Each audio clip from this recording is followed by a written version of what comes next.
Hi, I am Khaysan Kimberlin. I'm one of the portfolio managers here at OpenCorp, and I'm standing in for Boz today with the Property Investor Insiders.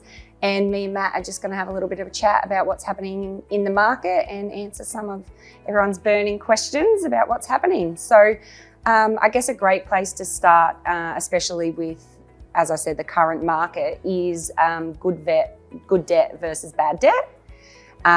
In my role, I get a lot of, financial information where I see people's situations, and a lot of the feedback is always around, what is classified as good debt and what is classified as bad debt. So, yeah, I guess just your thoughts on that one and how people can best use money to their advantage. It's a great question, and first of all, welcome. It's good to be chatting today. I guess, without the ability to borrow money, most investors would really be priced out of the market. So obviously it's an essential part of property investing is being able to secure debt. And we know that securing debt comes down to, first of all, your creditworthiness, as well as your ability to service a loan. So if you can't demonstrate to a potential lender that you can service a loan, then it's going to really hold you back.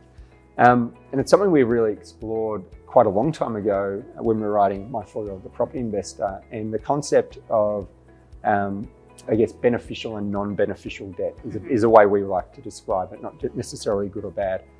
And the way we can differentiate the two is that beneficial debt enables you to buy an appreciating asset, whereas non-beneficial debt helps you to buy a depreciating asset. So if you're buying something that's going down in value and you're paying interest on that loan, then it's really going to hold you back. Whereas if you're borrowing money to buy an asset that's going to go up in value, particularly an asset that generates cash flow as well to help service that debt, like property, then that's considered beneficial liability or good debt. And obviously understanding those two is a really important thing for investors to be able to get their head around as early as possible, because once you do, then it helps to kind of eliminate the non-beneficial debt from your life where possible.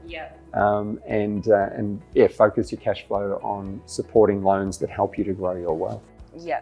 A couple of things you said there. I really enjoy the language you use around securing debt. I think from past generations, we've been programmed to believe that all debt is just bad debt. And I know our parents' generation would probably say, and it's something I think that has definitely moved into this generation, buy a home, pay down, and then look at investing. But I think with our generation is one of a consumerism, and we like instant gratification, and with instant gratification usually comes debt of the liability type. So I guess just understanding things like novated car leases, credit cards, personal loans is another one I think is really negatively detrimental to the overall landscape. So I guess just sort of understanding how those things affect borrowing capacity and how we can limit those to be able to, long-term gratification. Perfect. All right. So again, I'll probably just touch on another concept, which is when we're trying to grow our wealth through residential property, our goal is to hold as much property for as long as possible, like the highest value of property we can over time. And that obviously means managing cash flow to be able to support, your purchases.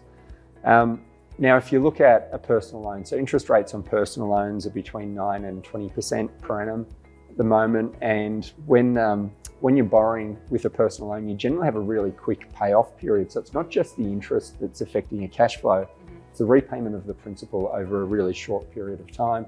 Similarly with credit cards. Credit card, the interest rate today at CBA is about 19.85%, close to 20%. So if somebody has a $20,000 credit card limit, even if they haven't drawn a cent against that credit card, any potential lender looking at lending money to you to buy a house or buy an investment property is looking at that credit card as potential debt, and knowing that you could tomorrow go out and buy something for $20,000 and then you're paying interest at 20%, and you also have a repayment plan to pay that off over a short period of time.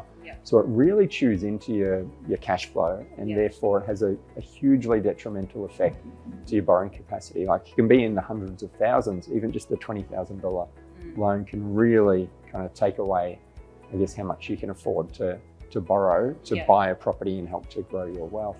But you touched on something as well, like in terms of that perception of debt. I was really fortunate that I think I was so young at the time I bought my first property, and I'd seen my dad make money out of property. So I wasn't scared to take on debt. But I also knew, even like going through periods of kind of uncertainty and turmoil, like the GFC and September 11 attacks, and kind of what happened after that with kind of the wars, and kind of there's a lot of uncertainty always. I was never scared of having that debt because I knew there was always a tenant in the property paying rent every week that was covering that debt. As soon as I started taking on other forms of debt, like either to buy my own principal place of residence, or if I did eventually borrow money to buy a car, my thought process was so different because I was so risk averse in terms of that debt as well. But again, it's really important to understand the structure of your debt, what you're buying. And if you're buying the right type of assets with tenants paying rent for you, then it shouldn't be something you're scared of in terms of taking on that type of debt. Interesting. I do find when I talk to a lot of our clients, a lot of people will actually roll their car debt over into the property. And I guess, again, this is a concept that I don't think people have used as much in the past, because the idea is to pay the property down, right? So any debt that you add to it is obviously detrimental.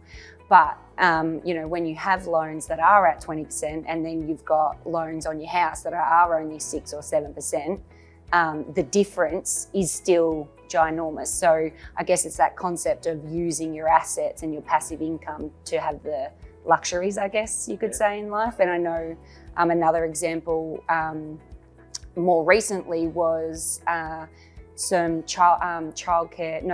private school fees.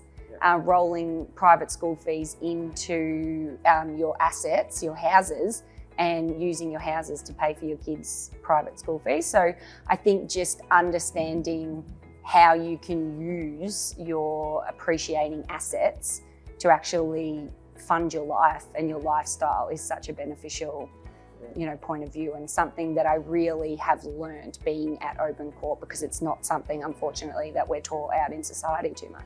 Yeah, 100%. I mean, and if you just look, and again, it comes down to that cash flow, that if you've taken out a $60,000 car loan to buy a car and you are paying that off over 5 years, well, you're talking about kind of $12,500 in principal every year on average, plus the interest on that at a higher rate than you have on your home loan. Whereas if you can roll that debt into a home loan, or where it's secured against the value of your real estate, suddenly you're now paying it off over 25 to 30 years on a much lower interest rate as well. So your cash flow improves dramatically, enabling you to grow your investment property portfolio.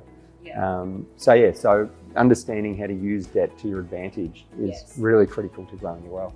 And I think the other item that's really critical to growing wealth with our assets is getting a broker that is actually investment friendly. I know not all brokers go through the same education process, but they're not all created equal.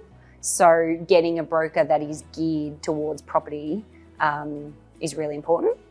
Same goes with accountants and other, basically just having people who focus on one area, so therefore they're experts. Excellent.